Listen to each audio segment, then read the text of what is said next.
compartir con Carlos este homenaje.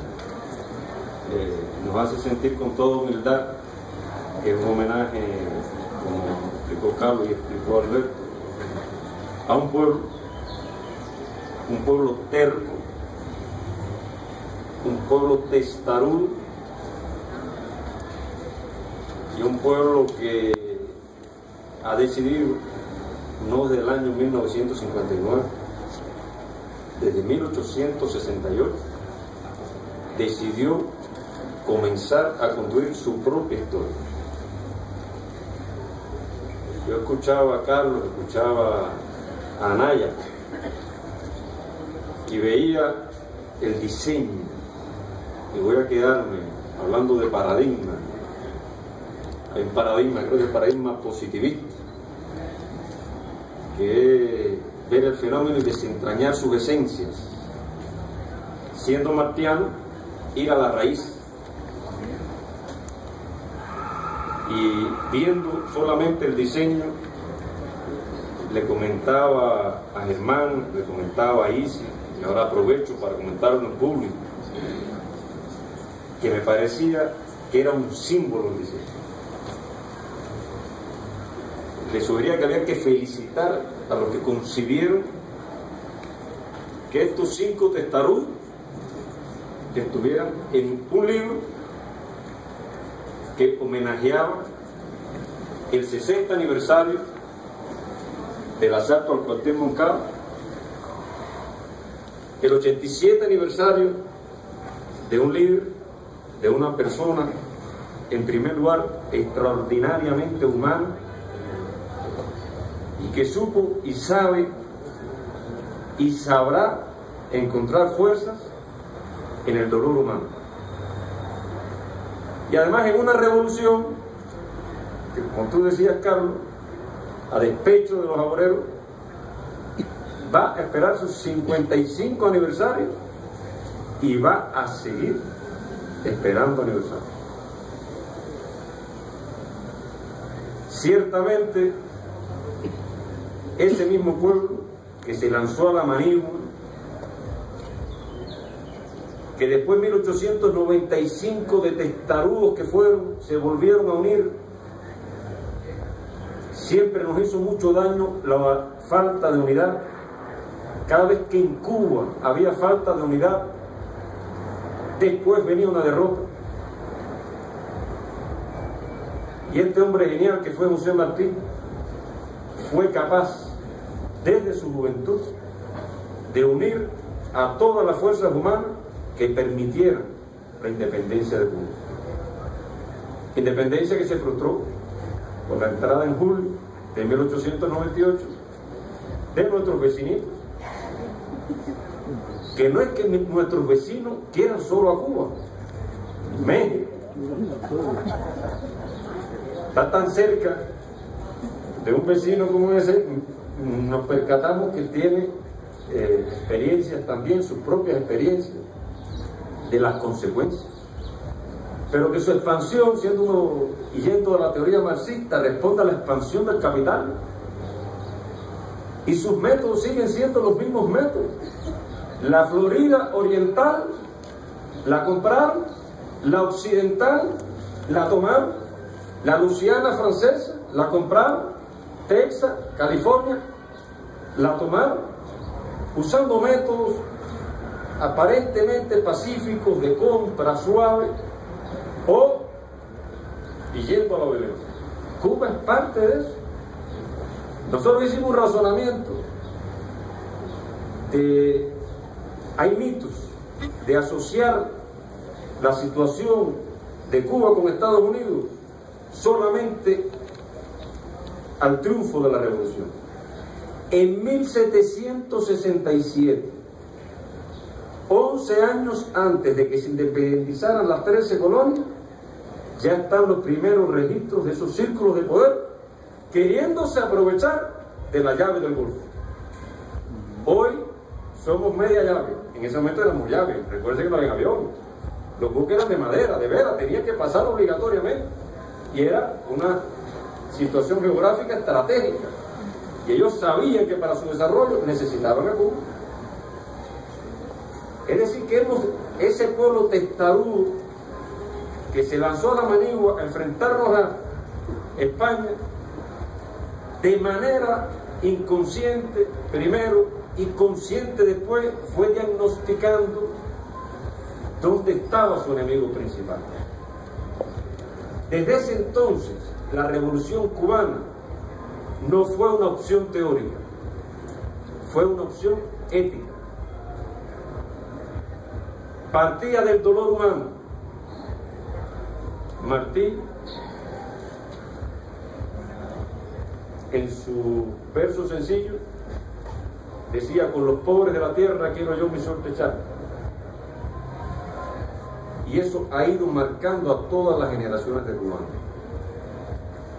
Hoy escuchaba al profesor Mario Mencía, que está con nosotros aquí, historiador, estudioso de la etapa de formación de la gesta del Moncada y del triunfo de la revolución, y nos hablaba de Fidel y decía cómo en la personalidad de Fidel, pues no se podía ver a Fidel como algo que había caído en Cuba, sino como algo que había salido de Cuba, porque había una acumulación de héroes, de enseñanzas, de métodos que él supo asumir y supo encauzar. En Fidel hay rasgos de Carlos Manuel de César, hay rasgos de Ignacio Aramón, lo decía en la embajada, Raulito y Mar.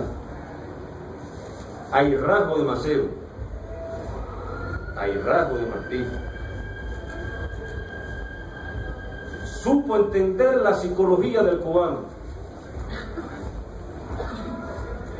y logró de esa manera no ortodoxa, necesaria. Creo que los movimientos de liberación de América Latina hoy siguen creando precedentes. Primero acontecen los hechos y después se constituye el conocimiento. Creo que era Tilio Borón que decía que las ciencias sociales eran como el búho de Minerva, que siempre llegaban tarde, pero más decía que tenían que ser una fuerza transformadora. Fidel, la generación del centenario, como parte de nuestra testarudez histórica, fracasaron en el asalto al cuartel Moncada. La frase de convertir los reveses en victoria, él nunca se sintió derrotado. Y en la historia cubana, los líderes, las generaciones de dirigentes, en toda su historia, en las situaciones más adversas por momentos, nunca se han sentido derrotados. Siempre han visto la esperanza. Aunque, por ejemplo, después del desembarco del Granma, en Alegría de Pío, son atacados, dispersan, dice el Che, que es la historia de un naufragio, el desembarco fue un naufragio, pues entraron los ricos, los matorrales costeros, y se dispersan las fuerzas. Se encuentran 12 hombres con 8 fusiles, entre ellos Fidel y Raúl.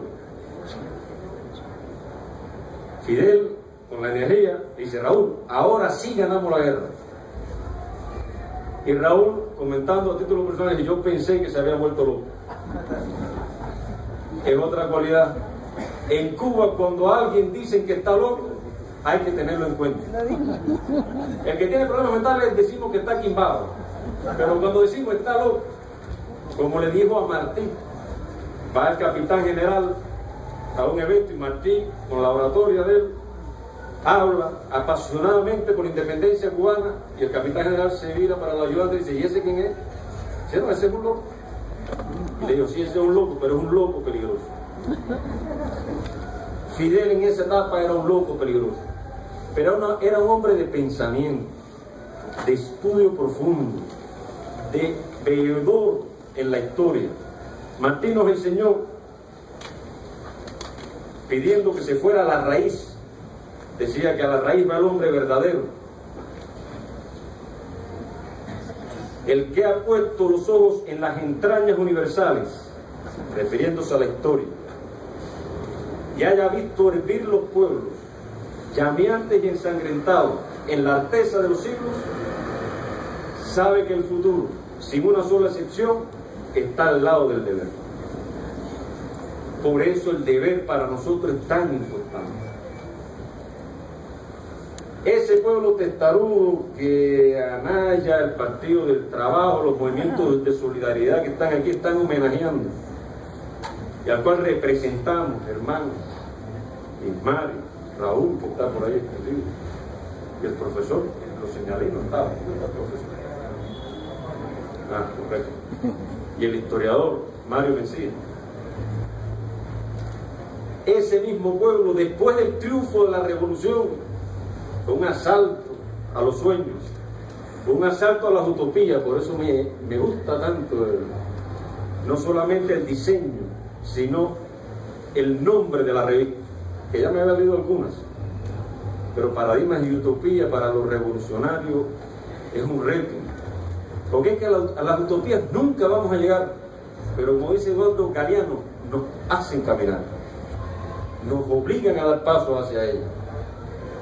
Vamos a alcanzar lo imposible, y solamente luchando por lo imposible ese pueblo será capaz de lograr lo posible. Pues ese pueblo, después que triunfó, como explicó Carlos, lo bloquearon. La base económica cubana colapsó en los años 60. Era totalmente de tecnología norteamericana, y el 80% de su relación económica era con los Estados Unidos. Colapsamos. Existía el campo socialista, existía la URSS, pero no estaban formadas las fuerzas humanas como están formadas hoy. Resolver ese problema nos costó 35 años. En el año 85, con sus idas y venidas, con eso que dice el profesor Anaya, no es lineal, afortunadamente, si no fuera muy aburrida.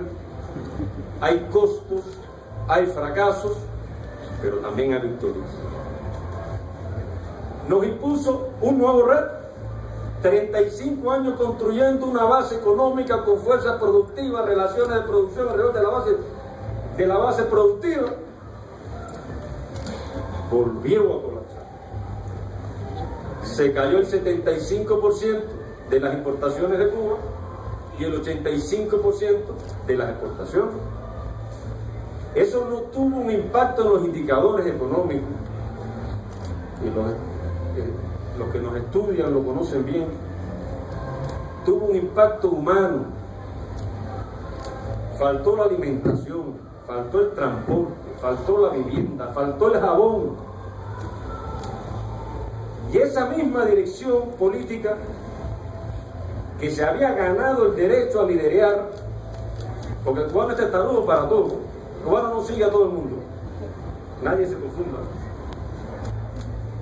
El cubano sigue al que se gana el derecho. Por eso es muy interesante el trabajo que sale del Che, el socialismo y el hombre en Cuba, y cómo él se refiere al tema del ejemplo. Y esa dirección se propuso en primer lugar salvar la patria, que no fuera absorbida. Se crearon las condiciones para que nos tragaran los Estados Unidos. Si nos agarraban, no nos soltaban. Salvar la revolución, mantener el poder político de la revolución y las conquistas del socialismo. Fíjense que nos propusimos salvar el socialismo, salvar las conquistas, que no es lo mismo, y se ha explicado por Fidel constantemente. Ya había una fuerza calificada en Cuba. Debo decir que lo que estamos haciendo hoy está precedido por 487 investigaciones sociales, desde todas las ciencias sociales, las ciencias económicas, las ciencias psicológicas, las ciencias pedagógicas, las ciencias históricas. Y lo que se llevó al Congreso y que está recogido aquí, que son las políticas económicas y sociales.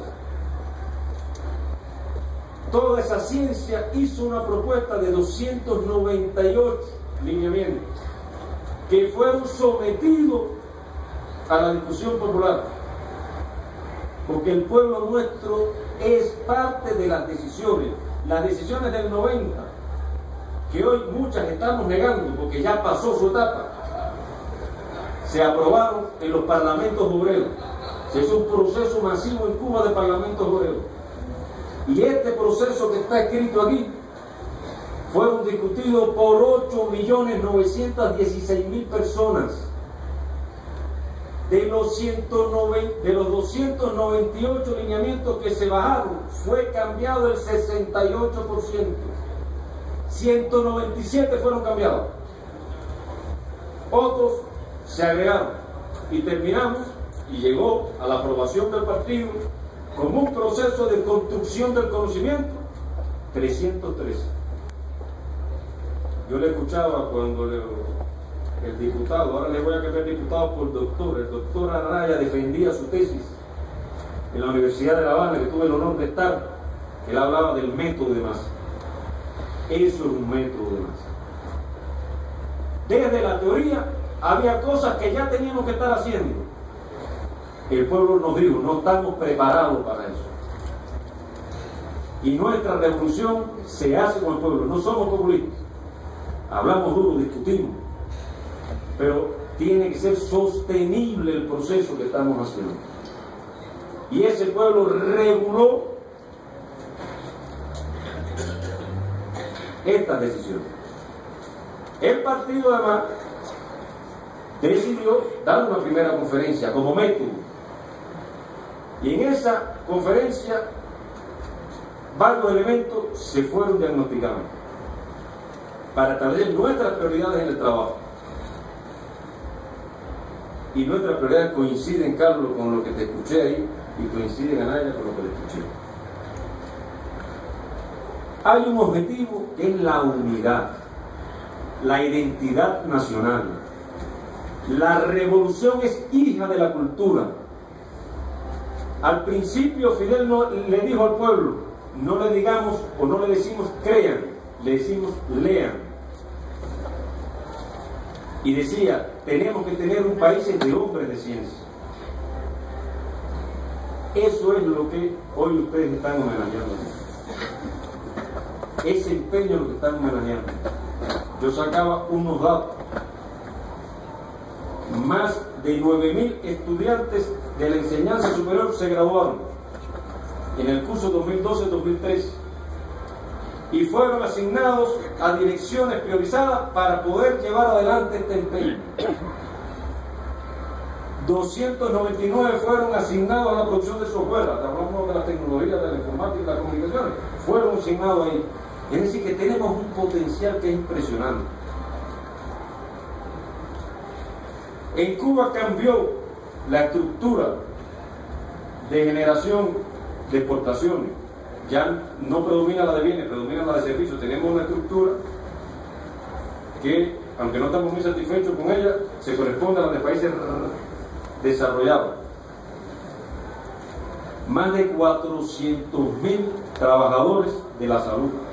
En esos años 60, recuerden que había nada más en Cuba 6.000 médicos y se fueron 3.000, nos quedamos con 3.000. Hoy Cuba tiene 73.000 médicos. En estos cambios que estamos haciendo, en esta reordenar cómo aprovechamos ese potencial humano, debo decir que en el año 2010 recibimos por concepto de exportación de salud 4.200.000 pesos, 40.200.000 pesos. El año pasado 188 millones, en 3 años 188.600.000 pesos. Y este año debemos avanzar un poco más. Y México nos va a ayudar. Tenemos el potencial humano. México tiene necesidad de servicios médicos en el campo, en lugares donde no van los médicos. Este hermanamiento y la gratitud que nuestro pueblo siente con México. Primera vez que yo visito México. Y nosotros los cubanos decimos cuando nos sentimos muy bien, que nos da una cosquilla en la barriga, que es exquisito. Y desde que nos bajamos en el avión, yo me he salido de esa cosquilla en la barriga. Y los cubanos han sido felices en Haití. Han sido felices.